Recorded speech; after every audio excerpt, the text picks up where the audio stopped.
Son of God, share my mind, and you don't die. This is the season 3, the episode 422 in the series How to Manifest Immortality. And the name of today's teaching is Revelation, Time, and Miracles. Revelation induces complete but temporary suspension of doubt and fear.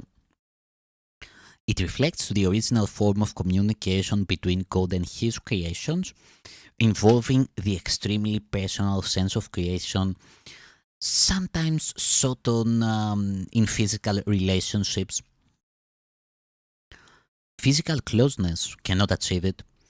Miracles, however, are genuinely interpersonal and result in true closeness to others. Revelation unites you directly with God. Miracles unite you directly with your brother. Neither emanates from consciousness, but both are experienced there. Consciousness is the state that induces action, though it does not inspire it. You are free to believe what you choose, and what you do attests to what you believe. Revelation is intentionally personal and cannot be meaningfully translated. That is why any attempt to describe it in words is impossible. Revelation induces only experience. Miracles, on the other hand, induce action. They are more useful now because of their interpersonal nature. In this phase of learning, working miracles is important because freedom from fear cannot be thrust upon you. Revelation is literally unspeakable because it is an experience of unspeakable love. Or should be reversed for revelation, to which it is perfectly and correctly applicable. It is not appropriate for miracles because a state of awe is worshipful, implying that one of a lesser order stands before his creator. You are perfect creation and should experience awe only in the presence of the creator of perfection. The miracle is therefore a sign of love among equals. Equals should not be in awe of one another because awe implies inequality. It is therefore an inappropriate reaction to me.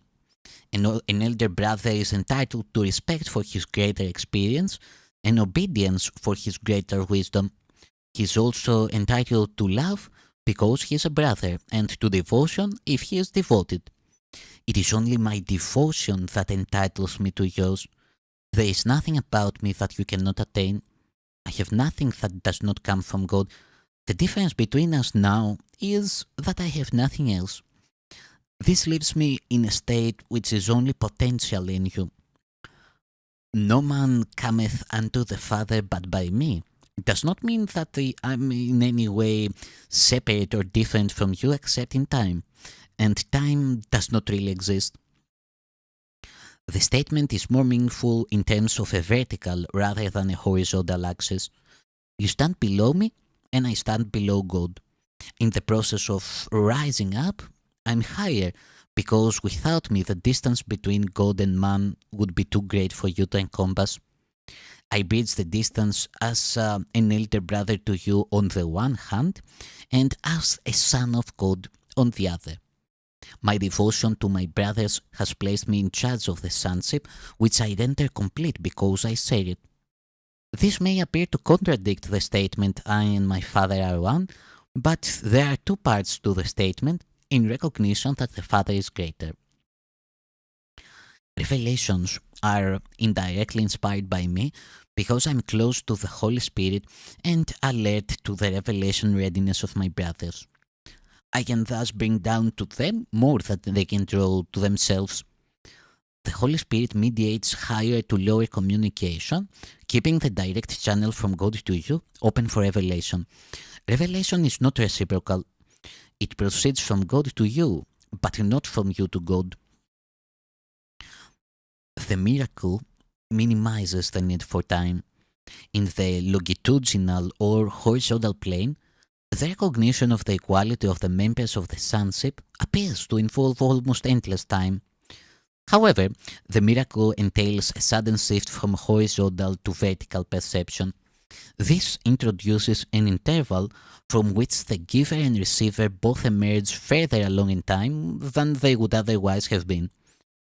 The miracle thus has the unique property of abolishing time to the extent that it renders the interval of time it spans unnecessary.